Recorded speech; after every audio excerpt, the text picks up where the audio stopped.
Welcome friends to another session of finite element methods for fluid dynamics.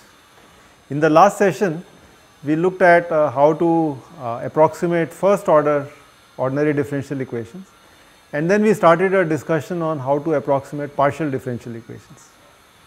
We will continue on that today, but first I want to go back to ordinary differential equations and look at a second order system and then show you how one could possibly approximate that. A simple method for a second order ODE. So let us take a very simple example of an initial value problem.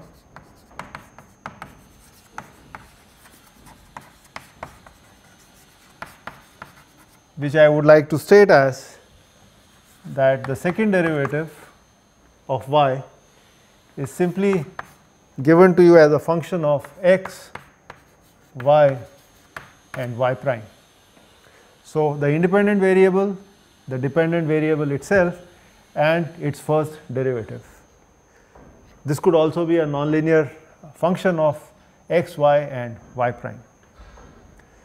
And the initial values that we are given as are that y prime at x0 is y0 prime and y at x0 is y0. So this is a problem statement that is given to us, and we are now supposed to find what is y using this equation. So let me number these.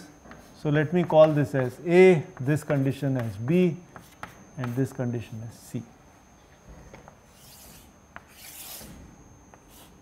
So let us say that is my x axis, and I would show my variable y on the vertical axis. This is the initial value that is known to us, x0, and let us say this is y0, the initial value of the function, and I am also given the slope. So I know what the slope is, let us say here, and perhaps the function looks something like this. So this is the function y which I am supposed to estimate.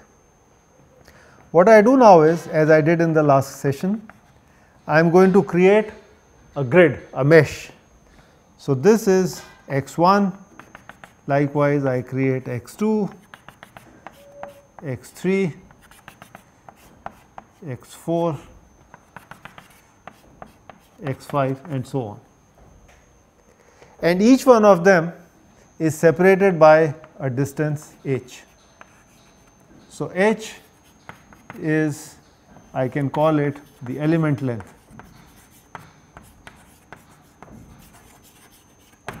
So this is the order of discretization that I am using.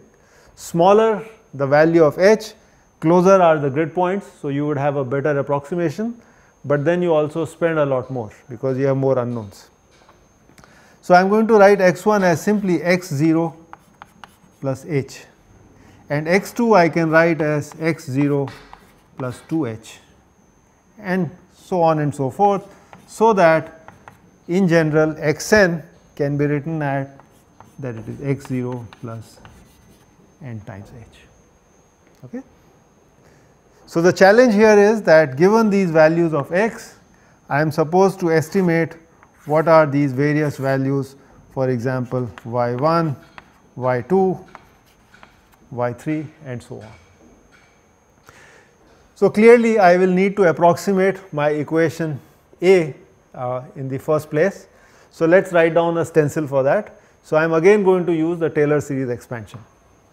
So like we did in the last session, let me propose that y at x plus h can be given in terms of y at x plus, I will use the derivative y prime at x, and this is h plus y double prime at x, this is h square by factorial 2 plus y triple prime x, h cube by factorial 3 and so on. So that is my approximation. I mean, this is not an approximation, this is the exact value, but I could in principle drop some of these higher order terms and then approximate yx plus h as yx and some of the terms that I desire to keep, depending on what is the level of approximation I want. I could also do the same thing for y prime.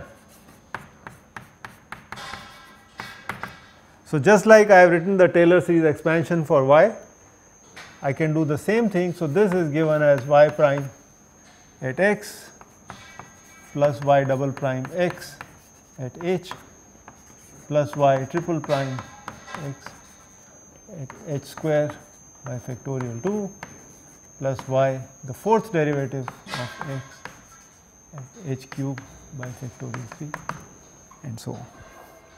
From these I can now come up with a very approximate method. So, let me propose one approximate method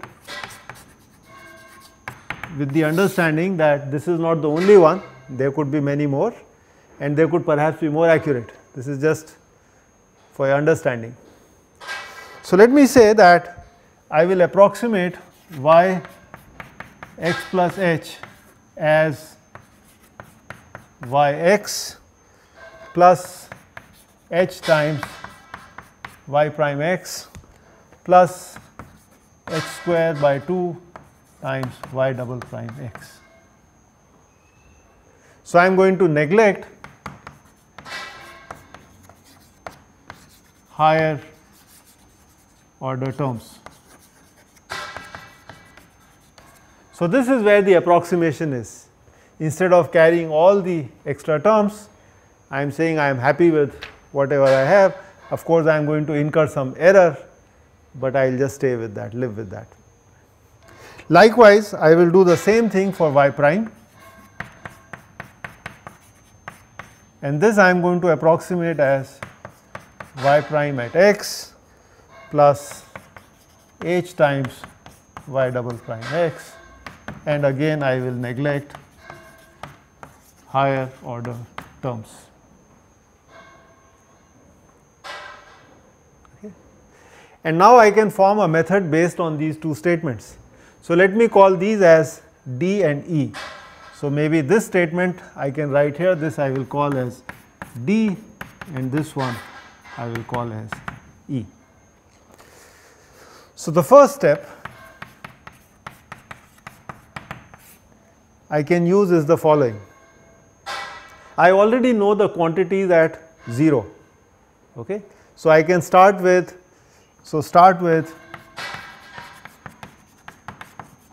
x0 and y0. Now, please note that I already know what is the value of y0 because that is given to me in fact in this statement over here in part C. I also know what is y0 prime, the slope, because that is given to me as an initial value. So, I know the initial point and I also know what is the slope of this curve. So, I will write here I know this and I also know y0 prime. So, if I look at D, in fact I can try to estimate from D, I can now try to estimate that my y0 double prime is going to be, sorry, from A, because this is given to me. So, I can estimate what is the value of x0, y0 and y0 prime. Okay. So, now I know the function, its slope and also the second derivative. And now I can use the part D and do the following. So, I can say that from D I can estimate that my y1, which actually corresponds to y at x 0 plus h. Okay. This I can simply use from this equation as y0 plus h times y0 prime plus h square by 2 times y0 double prime, which I have just estimated in the earlier step. Okay, so I know y0 double prime, I know y1, and likewise I can use my statement E now to estimate my y prime. So I can use y1 prime, which actually corresponds to y prime at x0 plus h, and this I can estimate. In fact, this is a approximation, and this would be given as y prime 0, this I already know, plus h times a y double prime 0. So there you go. So what I have done is I started from x0, and now at x1 I can estimate the slope at this point and of course the function value. And now I can use these values to go to the next step. So let us write down explicitly what is my second step.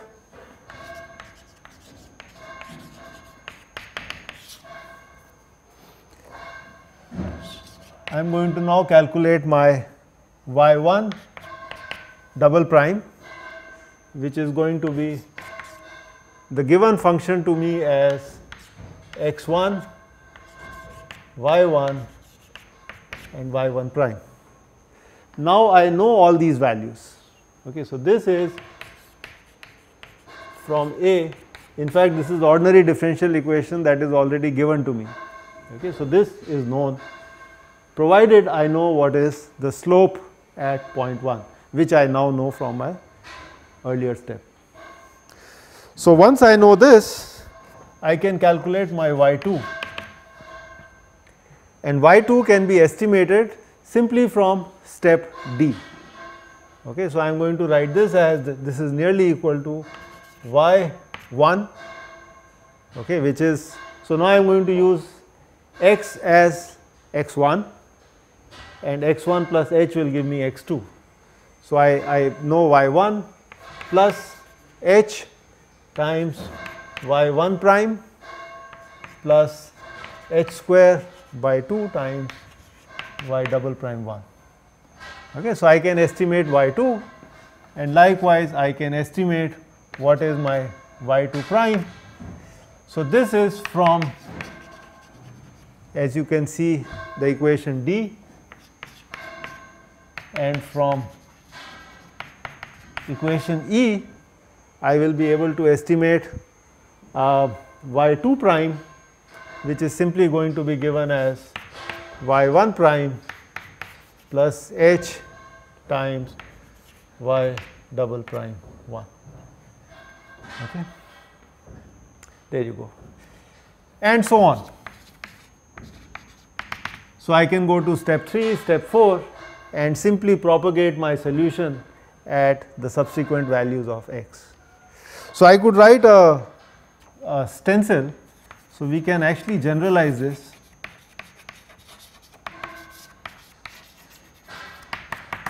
As saying that I first find yn double prime as simply from the ordinary differential equation my xn, yn and yn prime,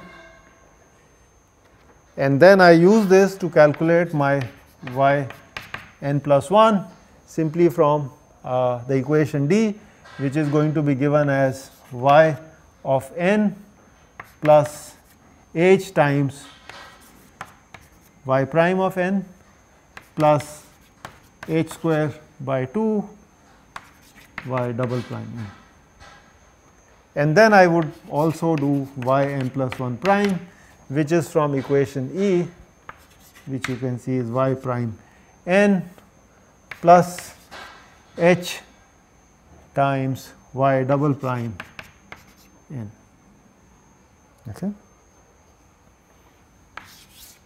So this is going to be my stencil, and of course we can also propose or formulate higher order methods.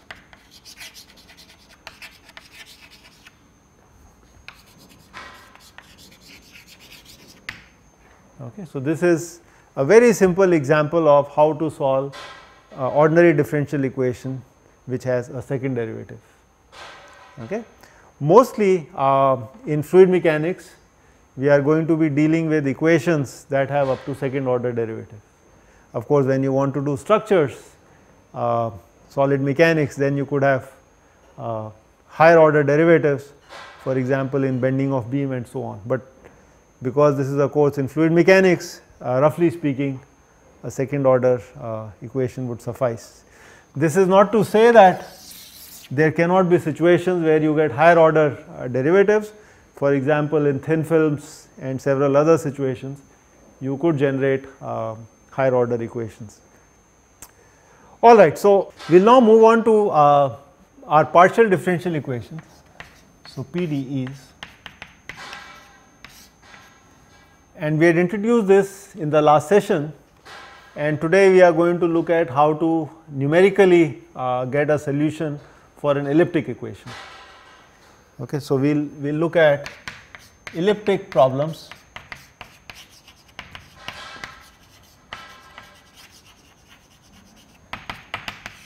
And one example that we is widely used in this class of problems is the Laplace equation or the Poisson's equation. So let us write that down.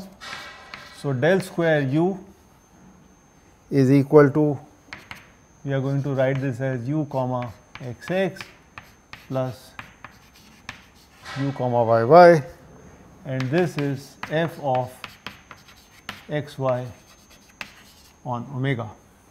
So this is a standard Poisson's problem in 2D. So I am restricting the analysis to 2 dimensions, but we could very easily generalize it to 3 dimensions. We will need boundary conditions. So before we do that, I hope you can pretty much see what is this notation. So this is del square u by del x square and a double derivative here in terms of y. So the domain is the following. This is omega, and I am looking at the solution of u within this domain, and this boundary is gamma. So we could have either a Neumann boundary condition or a Dirichlet boundary condition. So we will consider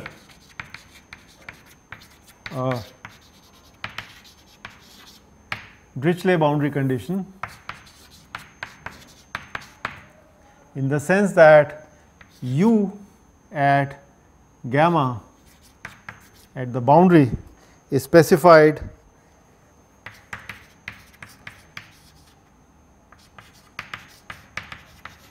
at all points. So if this is a problem in heat conduction, we are saying that the temperature on the boundary is specified at all the points, as opposed to a Neumann condition where you could have a boundary condition on heat flux, which would be on the derivative of u. So now the challenge is that given this domain and given that what is the temperature field on the boundary, I am supposed to estimate what is the temperature field inside this entire domain. So you could think of this as a plate, maybe a metallic plate or some other material that you would like, and I am supposed to estimate what is the temperature field inside given the temperature field on the boundary. Okay, so that is the sense of this elliptic problem. So let us try to design a finite difference method, a very simple finite difference method, and we will simplify the problem so that we can use the Cartesian geometry and Cartesian representation. Okay, so let us say this is our x axis, this is the y axis, and let me say I am going to make some grids on it. Okay.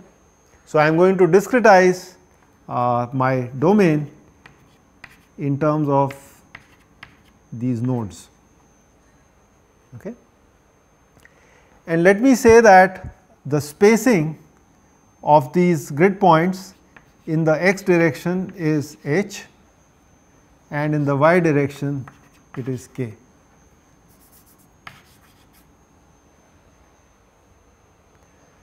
I could also say that this point is denoted as I comma j.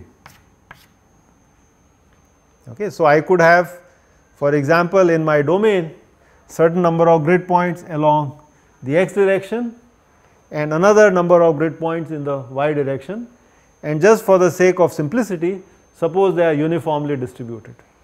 So, I could say the first grid point, second grid point, third grid point in the j direction and likewise in the I direction, and that way I have an array of points and each point can have an index I along the x and j along the y direction. In that spirit, I am going to say that u at xi and yj is going to be simply denoted as uij, where xi is simply the grid point x0 plus I times h, and my grid point yj is simply y0 plus j times k, where x0 and y0 are essentially the point by which the domain has a corner. Okay, so, it is a very simple domain. If they are located at 0, if the origin is at 0, then of course, this x0 and y0 are identically 0. So, now we are again ready to talk about Taylor series expansion, and please see the parallel with the one dimensional problem. Okay. In one dimension we had along the x axis discretized our domain into some points, and we said we are happy with the solution on those points. Now, we have chosen essentially a set of points which are very nicely distributed along x and y. We could generalize this to 3 dimensions, where again we would have points distributed along x, y and z axis.